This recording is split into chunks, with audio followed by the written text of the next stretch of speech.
Zero to Hero, a series of videos showcasing Cisco's ability to deliver zero trust without complexity. This is the sixth and final video focusing on streamlining the user experience. So we've got that contractors policy built. We're looking to see if there's a firewall enabled. Does it have security agent running on the asset? Does it have a supported version of Windows? Cannot connect from an anonymous network and requires biometric verification. So let's dig into this and let's test this out. So the first thing that we're going to do is we're going to log in as Bob. Bob the contractor. So we're on the contractor workstation. Let's open up a browser and let's go to our application.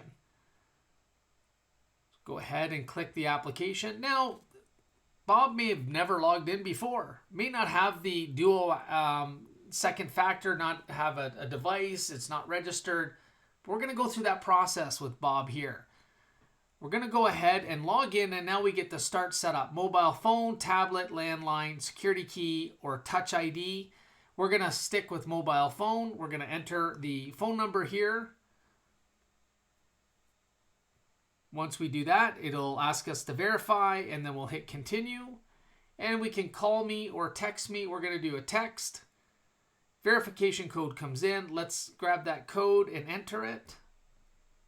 We'll hit verify. We get a check mark. We can go ahead and continue. Here we can choose when I log in what to do. So, allow me to select a authentication method, do a dual push. In this case, dual push, we save that, and automatically the dual push happens. Here we go. We're going to accept that. Oh, wait a minute. Do you want to allow dual mobile to use Face ID? Well, yes. If I want to get into the asset, or application, I should say, I got to do that. Here, it's saying the Windows operating system might be out of date, and it's giving you some recommendations. We're going to go ahead and click skip.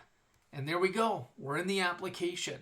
Easy peasy. That means that we must have had the firewall enabled, right? We must not have connected from an anonymous network. We must have had an endpoint agent installed on the asset. So let's have a look here. And if we scroll down, we can see firewall is on. We see security agents running. It happens to be Windows Defenders. That's one of the ones that we were looking to see if they were enabled.